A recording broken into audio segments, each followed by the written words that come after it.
알토를 괜찮게 하신다 하는 분들을 손 들어 보세요. 알토가 뭔지 몰라요?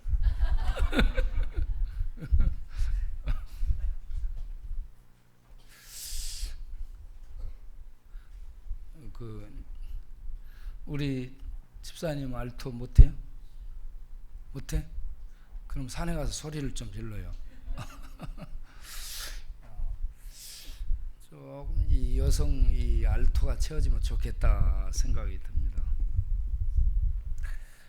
오늘 또 예배에 참석하신 우리 모든 성도님을 위해 우리 하나님의 크신 은혜와 평강이 함께 하시기를 바랍니다. 이번에 캐나다를 갔습니다. 캐나다는 아주 넓어요. 좀 가도 끝이 없고요. 그리고 그 숲들과 호수들이 참 아름답습니다. 자연이요 보면은 굉장히 실만한 곳이에요. 하늘도 파랗습니다. 구름도 하얗습니다. 밤에는 별들이 빛나요. 퀘벡 쪽에 가면 별들이 쏟아져 내립니다. 별들을 딸같이 막 별들이 커 보이고 쏟아져 내리고 그래요. 그런데 그렇게 좋은 곳에 사는 사람들에게 안식이 없습니다. 저는 거기에서 다니면서 이민자들, 그러니까 한국에 살다가 그곳으로 살기 위해서 가신 유학생을 포함한 이민자들의 그 한숨과 탄식을 보았고요. 그리고 그들에게 목회를 하기 위해서 동분서주하고 애쓰는 목사님들, 목회자들의 그 탄식과 한숨을 보았습니다. 이민자들, 목회자들 뿐만 아니라 원주민들의 그 탄식과 또 슬픔을 보았습니다. 그 땅은 아름답습니다. 그런데 거기에 사는 거민들은 안식이 없어요. 여기를 가도 탄식, 저기를 가도 한숨. 그래서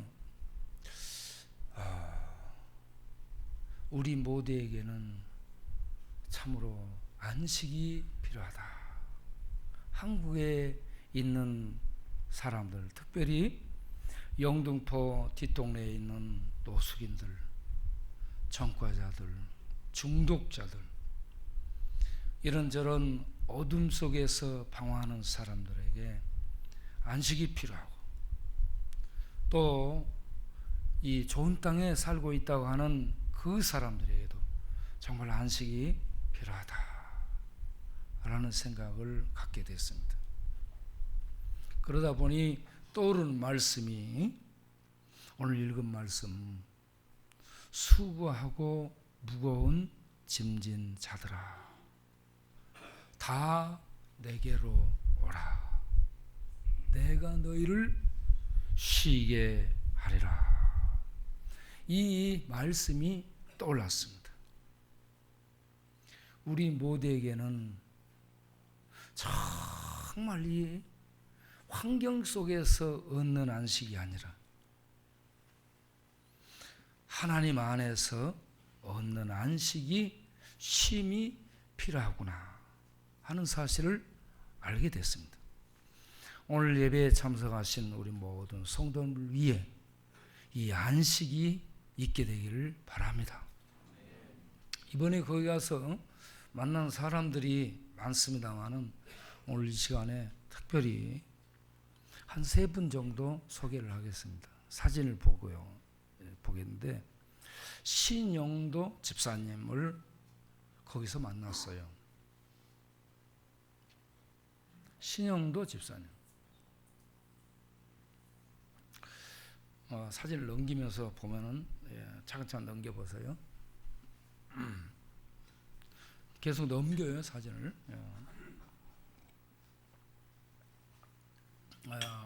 넘겨보세요. 저 밑에가 있는데 넘겨보세요. 여기 이 친구요. 이 친구가 신용도입니다.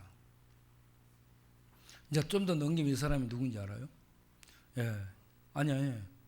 이발하고 있는 친구.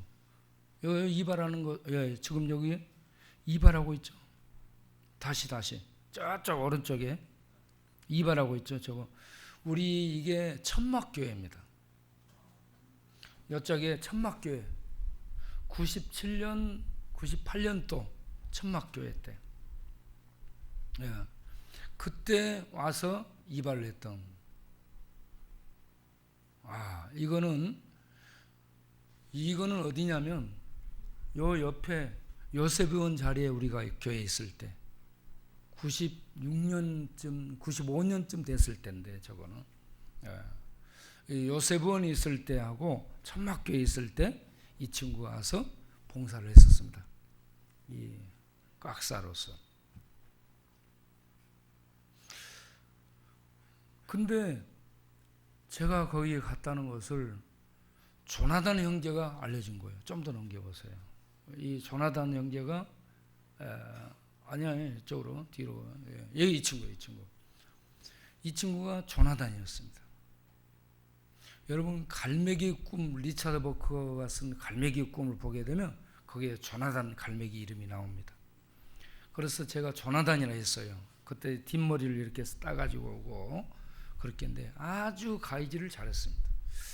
그래서 저는 미국 가가지고 저 친구가 미용실 하나 싶었어요. 성공했을 것 같다 생각했는데 미용실은 하지 않고 지금 트럭 운전을 하고 여기저기를 전 세계를 돌아다니고 있답니다. 트럭 운전이 굉장히 힘들어요. 그런데 그 트럭 운전을 하고 다니고 있답니다. 그런데 여기저기 돌아다니면서 이렇게 구경하다 보니까 트럭 운전하는 것이 자기는 재밌다라고 얘기합니다. 저 갈매기 조나단이 지금은 전도를 해가지고 그 친구 신용도 앞으로 넘기면 신용도 이 형제를 전도한 거예요. 저 신용도 형제를 여기 교회에 데리고 와서 저한테 뭐라 했냐면 목사님 이 친구를 꼭 좀 전도해 주십시오. 그래서 제가 예수님 믿으라고 전도를 했어요. 그런데 그때는 이 친구가 전도를 안 받아들였습니다. 이 친구 전직이 경마장에서 말 타는 기수 그 밑에 있는 시다바리 했었어요. 말 타는 말 이렇게 타고 달리는 거 있잖아요. 경마장에. 그래서 말에 대해서 잘 알고 있더라고요. 이번에 승마장 가서 우리가 말 구경을 했거든요. 저 친구가 갑자기 목사님 말 옆에 왜 이렇게 여기를 가린 줄 아십니까? 그러니까 나 잘 모른다고 그랬더니 말이 곁눈질 못하게 여기다 가린다는 거예요. 이게 달리다가 곁눈질 안 돼요. 그럼 잘 못 달린대요. 그래서 곁눈질 못하게 이걸 이렇게 가리고 달린다는 거예요. 달리는 말들을 보면 기마개를 해놓은 게 있대요. 그 말은 소리가 들리면 안 달려본대요. 그래서 길 막아놓는대요. 그리고 말 이렇게 보면 달리는 말 중에 이 아랫돌을 이렇게 묶어놓은 게 있어요. 보니까 다른 말들은 안 그런데 한 말은 그렇게 묶어놨더라고. 목사님 저 말 왜 묶어놓은지 아세요? 난 모른다고 그러니까 저거는 자꾸 고개를 드니까 고개를 못 들도록 묶어놨다는 거예요. 야 말에 대해서 어떻게 그렇게 잘하냐고 그러니까 내가 경마장에서 말 타는 기사들 그 옆에서 돕는 일을 했었다고. 그런데 이 친구가요 조나단과 함께 우리 교회 와서 봉사하다가 조나단에 의해서 이 외국으로 가게 되는데 조나단은 미국에 있고 이 친구는 캐나다에 있어요. 그런데 둘 다 가위를 들고 갔습니다. 이른바 쌍가위를 들고 갔습니다. 쌍가위. 가가지고요 아침 8시부터 저녁 8시까지 18년 20년 가까운 그 세월을 가위질만 하며 살고 있답니다. 그런데 거기 가서 이번에 이 친구가 저를 기쁜 중에 찾아와가지고 막 찾는다는 거야. 그래서 누구냐고 이렇게 내가 달려나가서 보니까 나 알겠냐고 그래요. 보니 그러니까는 내가 그때 가서 교회 광야교회에서 이거 했었다고 그러는 거야. 이거 이렇게 얘기를 들어보니까 그때 여기서 전도를 했지만 전도를 안 받아들였던 친구가 카나다로 이민 가가지고 거기서 예수를 믿게 됐어요. 그래서 제가 우리 교회 안에 예수 안 믿는 사람들은 전부 미국이나 카나다로 이민을 보내야 되겠다. 거기 가면 예수를 믿게 되니까 그런 얘기를 했습니다. 그런데 이민 가가지고 또 제대로 못 믿고, 교회는 나갔지만 제대로 못 믿고 오신 분도 있어요. 우리 서집사님 같은 경우. 그러니까 그것도 또 이상한 것 같아. 여기서 안 믿는 사람은 글로 보내서 예수 믿게 하고, 거기 가서도 예수를 제대로 못 믿는 사람은 다시 그 국가에서 빠꾸에 보내더라고. 여기 와서 예수를 믿게 만드는 거야. 서대익 집사님은 여기 와서 예수를 제대로 믿게 된 거죠. 그런데 오늘 안 보이네요. 어디 갔대요? 그렇구나. 어쨌든 이 친구가요, 처음부터 끝날 때까지 와서 저희들 이렇게 여러 가지로 도움을 주고 안내를 해 줬습니다. 참 감사했습니다. 이 형제를 만났을 때, 참 봉사, 우리 광야교회에서 봉사했던 그게 이민국에 이민 신청하고 절차 받고 하는데 큰 도움이 됐다라고 얘기하더라고요. 봉사했던 이런 것들이.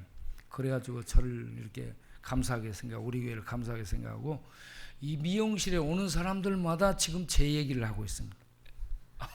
그래가지고 거기서 이 양반이 지금 우리 교회에 대한 얘기를 계속 하고 있어요. 미용실에서. 그래서 참 즐거운 친구였다라는 얘기를 드리는 겁니다. 그리고 다음 한 친구, 다른 한 분을 또 소개하면, 그 양반은 김태천의 오른팔이었다고 그렇습니다. 여러분 그 조폭 김태천 알죠? 김태천, 그 김태천의 오른팔이었다고 그러는데, 그 깍두기들 사진을 전부 보여주더라고. 걔들은 전부 깎았어요. 한 10대 명인데 전부 그러고 있더라고. 근데 그 자기가 칼을 6자루를 차고 다녔다고 하더라고. 다리에 2개, 뭐 여기 허리에 2개, 뭐 여기 2개 해가지고 뭐 6자루를 찼다고 그러는데, 별명이 쌍칼이었다고 그렇습니다. 이 친구 아니고 딱 보면 모를까? 저기 지금 저 검은 안경을 쓰고 있는 이 양반입니다. 이 양반. 그런데 평소에 인상을 얼마나 썼던지 저 인상이 굳어져 있어요. 저렇게. 제가요, 언제부터 저렇게 인상을 썼었냐고 물어봤어요. 인상이 굳어진 것 같은데 언제부터 저렇게 인상 쓰기 했냐고 물어봤더니 중학교 때부터 인상 쓰기 시작했다. 넘겨보세요. 그 안경을 좀 벗으면 조금 더 괜찮아 보여요. 벗어야 앞으로 당겨가지고 좀 더 괜찮아 보이죠. 이렇게 안경을 벗고 나면. 이 김태천의 그 참 사랑받는 아우였다라고 그러는데요. 이분이 목사님입니다. 연합회 회장님의 목사, 그 교회 연합회 회장님이신데, 김태천 씨를 향해서 각듯이 형님이라는 얘기를, 칭호를 계속합니다. 지금도 그렇게 얘기를 해요. 그 사람 김태천 씨가 감옥에서 죽었잖아요. 그리고 38년간 감옥 생활을 했다고 그랬습니다. 38년. 그 감옥 생활을 한 김태천이요, 전도사님 아들이라고 그랬습니다. 아버지가 전도사였대요. 예.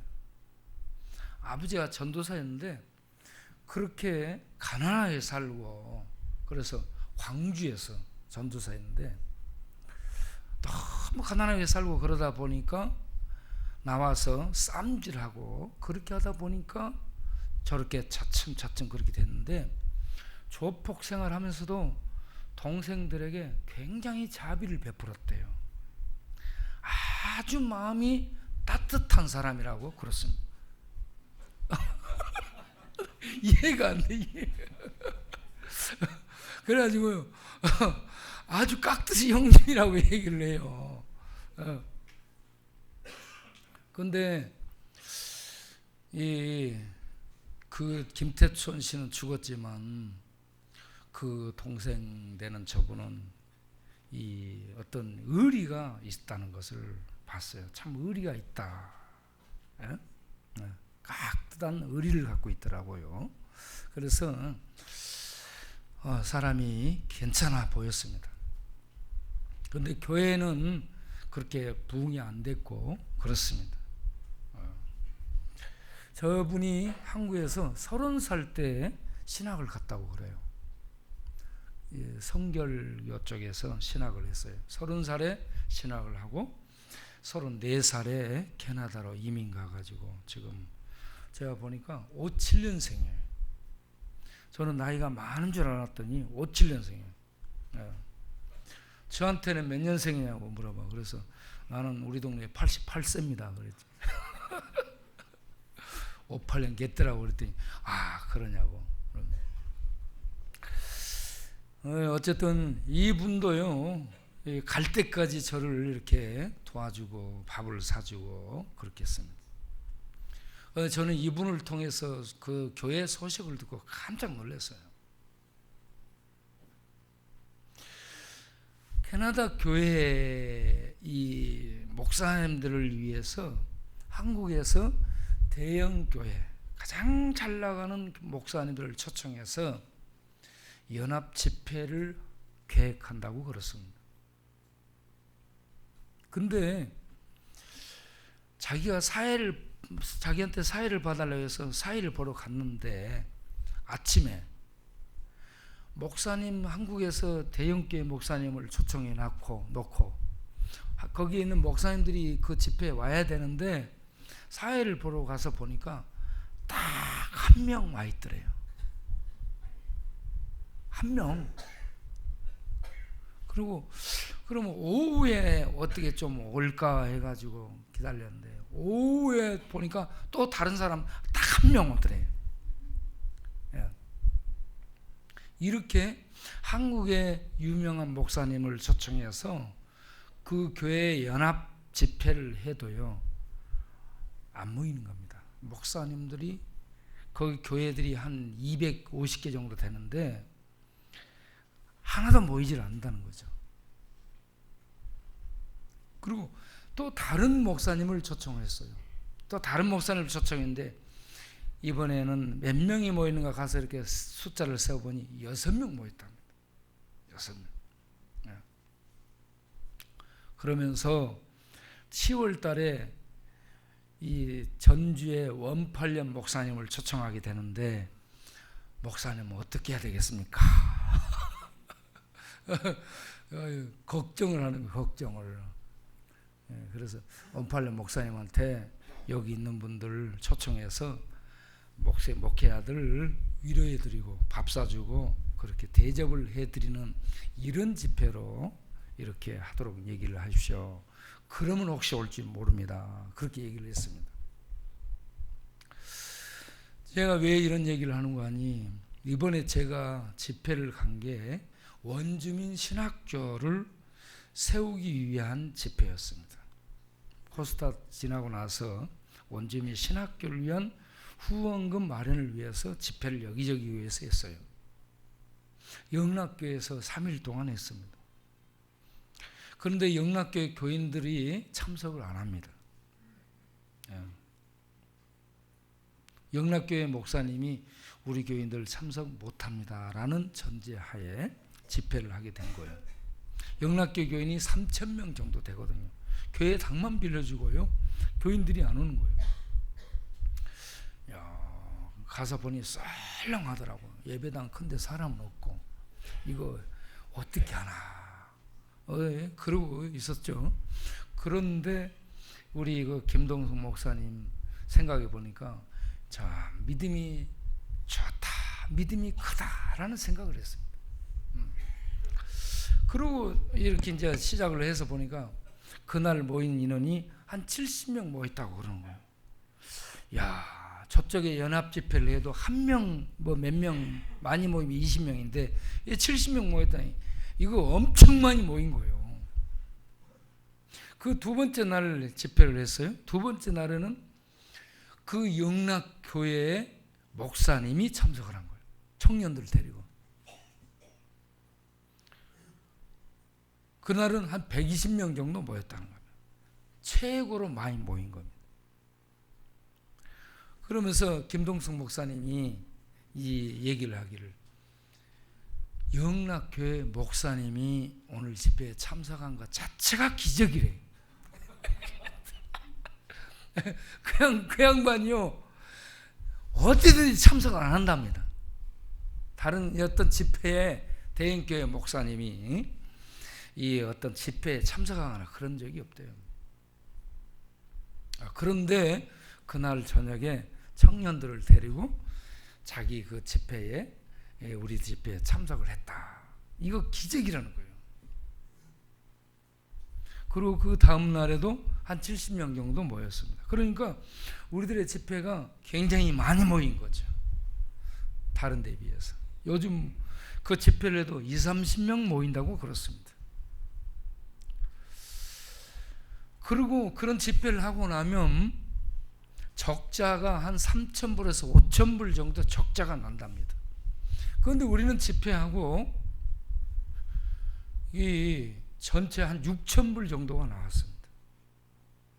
그리고 이 광고 홍보비 제외하고 교통 가스비 이 식비 제외하고 나니까 한 2,000불 남았어요.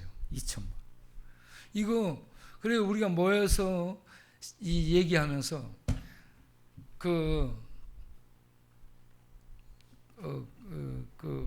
김태촌 그 친구 동생 되는 그 쌍칼 그 목사님이 얘기하는 거. 아, 목사님 굉장히 성공적인 집회를 한 겁니다. 이렇게 얘기하는 거예요. 자기네들은 이렇게 숫자도 안 모이고 자기가 그 교회 연합회 한 5년 몸담고 있는데 항상 그렇다는 겁니다.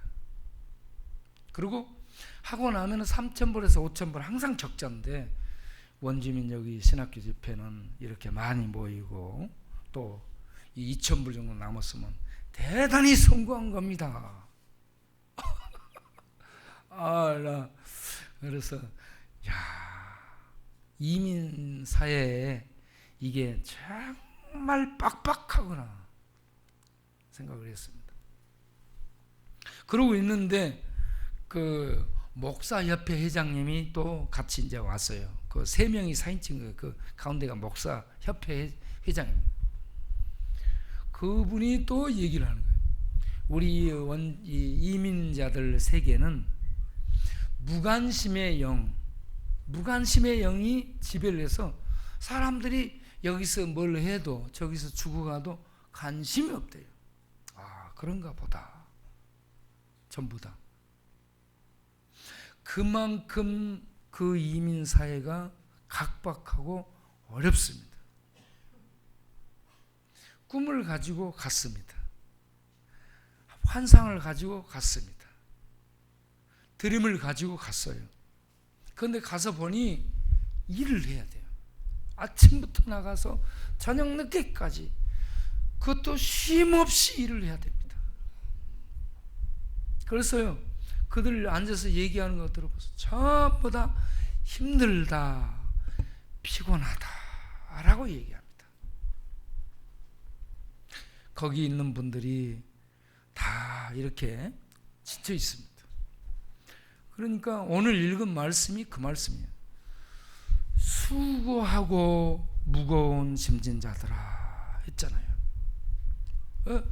수고하다 이게요, 분사합니다. 분사. 계속 하고 있는 동작을 얘기해요. 그리고 능동태예요. 이것은 내가 이 스스로 일을 하는데 열심히 일을 하는 상태를 나타내는 단어입니다. 얼마만큼 열심히 일하냐면 일을 해가지고 피곤하고 녹초가 되듯이 일을 하고 있는 상태를 표현하는 단어가 수고하고 이 단어입니다. 그 다음에 무거운 짐진 이거는 수동태입니다. 이 앞에 있는 수고하는 것은 내가 하는 거예요. 그런데 이 뒤에 있는 무거운 짐은 외부에 의해서 짐이 져지는 겁니다. 짐이 부과되는 거예요. 그렇게 해가지고 내가 그 짐을 짊어지고 가는 겁니다. 능동적으로 내가 일을 하기 위해서 애를 쓰고 살아가도 녹초가 되고요. 비동적으로 외부에 의해서 짐이 지어지고 어쩔 수 없이 일을 하게 되면서 애를 쓰는 그런 가운데서 살아가는데 그것 역시 무겁고 힘든 짐이다 하는 얘기입니다. 우리는 능동적이든 피동적이든 다 일을 해야 되고요. 지쳐있고 녹초가 되고 그렇게 됩니다. 세상 사는 사람들은 어디나 그렇습니다. 이걸 광야로 표현합니다. 이민자들의 광야, 이민 목회자들의 광야, 원주민들의 광야, 광야입니다. 탄식, 한숨, 고통, 쉼이 없는 그 상태가 계속되는 이게 광야의 삶이에요. 그런데 우리들만 그런 것이 아니라 그 좋은 환경 속에 있는 이민 가고 공부하러 간 그런 잘 사는 환경 속에 있는 그들도 역시 마찬가지입니다. 특별히 우리만 이거 아무것도 없는데 나 진짜 이거 불행한 거 아니냐 이렇게 생각하지 않길 바랍니다. 다 마찬가지예요, 여러분. 그런 우리 이 일상적인 짐과 또 율법의 정죄 아래서 짊어지는 율법의 멍에 속에서 부과되는 무거운 짐, 저주와 고통 이런 어떤 모든 것을 짊어진 채 비틀거리는 우리들을 향해 우리 주님이 말씀합니다. 다 내게로 오라. 할렐루야. 다 내게로 오라. 초청을 하고 있습니다. 오라는 그 목적이 뭐냐면 쉼을 주기 위해서입니다. 이 땅은 좋은 세상에 가도 쉼이 없어요. 좋은 환경에 가도 쉼이 없습니다. 돈 많이 벌고 돈방석 위에 앉고 좋은 차를 굴려도 쉼이 없습니다. 그러나 쉼이 있는 곳이 있어요. 주님 품입니다. 예수님 품이에요. 하나님 품입니다. 그 품에 가게 되면 쉼을 얻을 수가 있습니다. 환경은 좋지 않아도 돈은 없어도 여전히 먼지 나는 광야에 있어도 주님 품 안에 들어가게 되면 거기에 참된 쉼이 있고 안식이 있다 하는 말씀입니다. 이 안식은 우리 주님께서 우리의 그 무거운 짐을 대신 담당해 주심으로 얻을 수 있는 그러한 안식입니다. 이스라엘 백성을 성경에서 보여주는 것이 이스라엘 백성을 애굽에서 이끌어냅니다. 무엇을 하기 위해서? 안식을 주기 위해서. 이스라엘 백성은 애굽에서 노예 생활을 합니다. 안식이 없어요. 고통뿐입니다. 그런 속에서 이스라엘 백성을 하나님이 내 백성을 내가 이끌어내서 해가지고 시내산에서 언약을 맺고 그 백성들에게 참 안식을 주기 위해서 안식의 땅 가나안으로 이끌어 가십니다.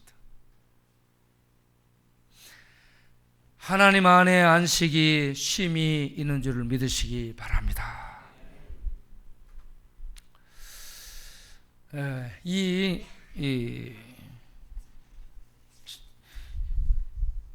참된 안식이 우리에게 있을 수 있는 그 이유를 그 다음 기절에서 얘기합니다. 그게 뭐예요? 내 멍에는 쉽고 내 짐은 가벼움이라 라고 얘기를 하는데, 그 앞에 무슨 말씀이 있어요? 나는 마음이 온유하고 겸손하니 했습니다. 마음이 온유하고 겸손하기 때문이라는 얘기죠. 온유하다, 이 단어는요, 어떤 분노나 야수성이나 폭력성이나 냉정함이나 가혹함이 없는 이 본능적 분노, 혈기, 이 격동함이 없는 따뜻하고 친절하고 겸손하고 온순한, 자기를 조절해서 따뜻하고 온화하고 친절하고 그리고 온순한 이러한 이 마음을 나타낼 수 있는 상태가 온유함입니다. 그리고 겸손이라 하는 얘기는 상대방 아래 낮은 지대에 서는 것을 얘기합니다. 이렇게 따뜻하고 항상 다른 사람들을 아래 서 있기 때문에 그런 분위기를 만나게 되면은 사람이 편안해지고 쉴 수 있다라는 얘기죠. 저는 이걸 고향으로 생각을 해봤습니다. 여러분, 사람들이 힘든 그 교통난을 뚫고 왜 고향을 가는가? 고향에 가게 되면 따뜻한 고향의 품이 있습니다. 따뜻한 부모님의 품이 있어요. 부모님이 돌아가시고 안 계시다 할지라도 그 부모님의 숨결, 따뜻한 그 분위기에 그런 반겨 맞아주는 분위기가 있습니다. 품이 있습니다. 그래서 사람들은 명절을 맞이해서 고향을 찾습니다. 그런데 저는 이 주님의 온유하고 겸손한 이 품을 따뜻한 고향의 품으로 생각을 해봐도 좀 이렇게 이해가 되지 않을까 생각을 했습니다. 고향 가서 그 따뜻한 고향품, 부모님의 품에 잠시 이런저런 쉼을 내려놓고 쉴 수 있는 이 품, 이 품이 그리워서 모든 사람들이 고향을 찾는다 하는 얘기죠. 그런데 주님의 품은 잠시 없는 그런 품이 아니라 영원히 우리들이 어디서나 들어가서 안길 수 있는 그러한 온유하고 겸손한, 그래서 우리를 그대로 맞아주고 또 품어주는 위로의 품이다라는 말씀입니다. 탕자가 집을 나가서 모든 것을 다 탕진하고 돌아옵니다. 그러면 율법은 너희는 돈은 어떻게 썼어? 결산서 내봐. 너 이거 잘못했네? 어떻게 이렇게 쓴 거야? 채찍을 들어서 치는 것이 율법입니다. 그런데 아버지는 그거 따지지 않습니다. 잘못 따지지 않아요. 살아서 돌아와 준 자체만 생각해도 감격이에요. 그냥 있는 그대로 받아주고 목욕시키고 옷 입히고 반지 끼고 살찐 송아지 잡고 내 아들이 돌아왔다고 기뻐하고 안아주고 위로해 주는, 이게 고향의 품이고 이 어머니의 품이고 우리 주님의 품인 줄로 믿습니다. 하나님의 품이 이런 따뜻한 고향의 품이에요. 고향의 품. 우리들이 늘 고향을 그리워하며 노래 부르잖아요. 나의 살던 고향은 꽃피는 산골 복숭아꽃 살구꽃 아기 진달래. 이게 고향하게 되면은 복숭아꽃은 이렇게 피거든요. 복숭아꽃, 살구꽃은 이렇게 피어요. 그래도 복숭아꽃, 살구꽃이 피어 있는 그 곳을 우리가 막 달리고 날리고 막 그랬잖아요. 예? 그런데 주님의 품은 온유하고 따뜻한 겸손한 주님의 품은 천국의 품이고요. 고향의 품이 연장돼서 영원한 안식과 영원한 기쁨과 영원한 평강을 줄 수 있는 그런 품입니다, 여러분. 그 고향의 품을 이 땅에서 우리는 주님 안에서 맛보게 되는 겁니다. 수고하고 무거운 짐자들아 다 내게로 오라. 내가 너희를 쉬게 하리라. 할렐루야. 광야에 있어요. 우리의 형편처지는 나아진 거 없어요. 그런데 예수를 믿고 주님 안에 들어가면 그 품에서 우리는 이러한 천국의 안식을 현재적으로 누리며 살 수 있다는 말씀입니다. 미우라 아야코가 병상에서 예수를 믿고 난 다음에요, 그가요 13년 동안 폐결핵과 척추 카레이스로 고통을 받으면서 우울증을 겪습니다. 우울증을 겪으면서 자살 시도를 해요. 물속에 빠져 들어가기도 하고 그렇습니다. 죽으려고 들어갔던 이런 이 아야코가요 병상에서 친구 다다시, 마에가 다다시의 전도를 통해 예수를 믿습니다. 예수를 믿고 나서 병은 여전히 폐결핵이 계속되고 척추 카레이스는 계속됩니다. 여러분, 척추 카레이스가 뭐냐면 결핵균이 척추로 들어갔어요. 그래가지고 이 척추가 썩어 들어가는 겁니다. 그러니까 어떻게 하고 있는 줄 아세요? 머리에서 허리까지 석고로 깁스를 합니다. 목도 못 움직이고, 움직이면 뼈가 터져요. 그래서 목도 못 움직이고 일하고 있는데요, 친구 다다시에 의해서 예수를 믿고 세례를 받고 난 다음부터 마음속에 기쁨이 생겼다라고 얘기를 하고 있습니다. 할렐루야. 예수를 믿고 난 사람의 심령 안에는 상황은 그대로, 아픔이 그대로, 가난이 그대로, 환경이 그대로일지 모르지만 내면에 천국의 생명의 기쁨과 천국 생명의 평강이 오면서 안식, 쉼이 있습니다.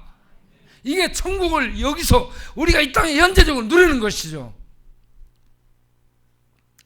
이렇게 천국이 우리 안에 기쁨과 안식과 평강으로 임하게 될 때에 우리는요 그런 상황, 광야 같은 상황 속에서 노래할 수 있습니다.